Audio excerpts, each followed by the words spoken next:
পাহাড় থেকে বেরিয়ে আসছে ভরি ভরি সোনা, ভেসে বেড়াচ্ছে বাতাসে। পৃথিবীর অন্যতম দামি ধাতুর তালিকায় প্রথম সারিতে রয়েছে স্বর্ণের নাম। বর্তমান বাজারে এক ভরি স্বর্ণ কিনতে গুনতে হচ্ছে লাখ টাকার উপরে। সেখানে মূল্যবান এই ধাতু বিনা পয়সায় পাওয়া গেলেও কেউই পারছে না সেই পাহাড়ে গিয়ে নিয়ে আসতে। কিন্তু কোথায় আছে এই পাহাড়, আর কেনই বা সেখানে যেতে পারছেন না কেউ? এমন সব প্রশ্ন শোনা যাচ্ছে বিরল এই ঘটনাকে কেন্দ্র করে। চলুন তাহলে জেনে নেওয়া যাক কোথায় এমন বিরল ঘটনা ঘটেছে। সেই সাথে জানবো কেন এই সোনা সংগ্রহ করতে পারছে না কেউই। পৃথিবীর সবচেয়ে কম জনসংখ্যার মহাদেশ অ্যান্টার্কটিকার নাম আমরা সবাই জানি। পৃথিবীর সর্বদক্ষিণের এই মহাদেশটি পুরোটাই মুড়িয়ে আছে বরফের চাদরে। প্রচন্ড ঠান্ডার কারণেই মূলত এই দেশটিতে খুব বেশি সময় টিকতে পারে না কেউই। আর এই বৈরী পরিবেশের কারণেই পৃথিবীর সবচেয়ে কম জনবহুল মহাদেশে পরিণত হয়েছে অ্যান্টার্কটিকা। আর এই মহাদেশেই এবার খোঁজ মিলেছে এমন এক পাহাড়ের, যে পাহাড় থেকে ভরি ভরি স্বর্ণ বেরিয়ে আসছে, যে স্বর্ণ বেড়াচ্ছে অ্যান্টার্কটিকার বাতাসে। খোঁজ নিয়ে জানা গেছে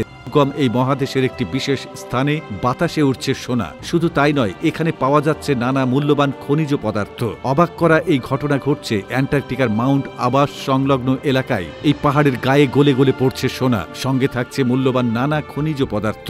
সম্প্রতি মহাকাশ গবেষণা সংস্থা নাসা এমনই তথ্য জানিয়েছে। নাসার তথ্য মতে আগ্নেয়গিরিটি থেকে প্রতিদিন প্রায় ৮০ গ্রাম করে সোনা উঠে আসছে, যার মূল্য $৬,০০০ কাছাকাছি। তবে এত সোনার মূল্যবান খনিজ পদার্থ উঠে এলে তা যে কুড়িয়ে আনবে এমন সাধ্য কারণেই। কারণ আগ্নেয়গিরি থেকে গ্যাসের ধাক্কায় স্ফটিকের আকারে সোনা উঠে আসে, আর এই ফুটন্ত লাভা থেকে সেটা তোলা এক কথায় অসম্ভব। তেমনটা করতে গেলে হাত তো যাবেই, প্রাণটাও চলে যেতে পারে। এদিকে আগ্নেয়গিরি থেকে বের হওয়া গ্যাসের ধাক্কায় বাতাসের সঙ্গে মিশে যাচ্ছে সোনার কণা। এসব কণা বাতাসে ভেসে আগ্নেয়গিরি থেকে ৬২১ মাইল দূরে পর্যন্ত পৌঁছে গেছে। আর এভাবে জানা গেছে সোনা উঠে আসছে আগ্নেয়গিরি থেকে। এই ঘটনা জানাজানি হওয়ার পর নাসার স্যাটেলাইট চিত্রের মাধ্যমে আগ্নেয়গিরি থেকে সোনা ওঠার ছবি প্রকাশ করে, কিন্তু সেই সোনা কুড়িয়ে নেওয়ার ক্ষমতা এখন পর্যন্ত কারও হয়নি। উল্লেখ্য যে মাউন্ট এরেভাস্ট হচ্ছে অ্যান্টার্কটিকার সবচেয়ে উঁচু ও জীবন্ত আগ্নেয়গিরি।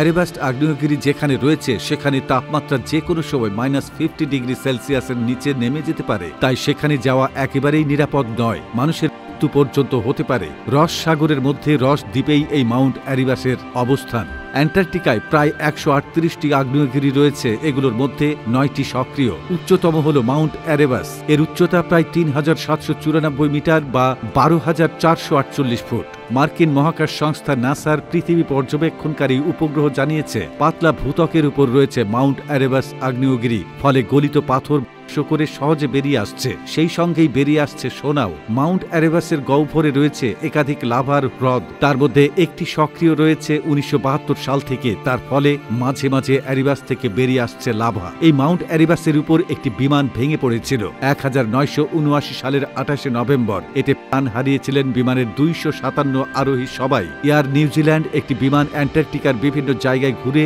অকল্যান্ডে ফেরত আসার কথা ছিল, কিন্তু মেঘলা আবহাওয়ার মধ্যে বিমান ঘটনায় পড়ে। কাউকে জীবিত উদ্ধার করা যায়নি, তবে কয়েকজন যাত্রীর ক্যামেরা উদ্ধার করা সম্ভব হয়েছে। সেখানেই ছিল আগ্নেয়গিরির অসংখ্য ছবি। একদিকে শরীর জমিয়ে দেওয়া ঠান্ডা, অন্যদিকে হাড় পর্যন্ত গলিয়ে দেওয়া ফুটন্ত লাভা। আর এই দুয়ে মিলেই অসম্ভব হয়ে উঠেছে অ্যান্টার্কটিকা গিয়ে সোনা নিয়ে আসা।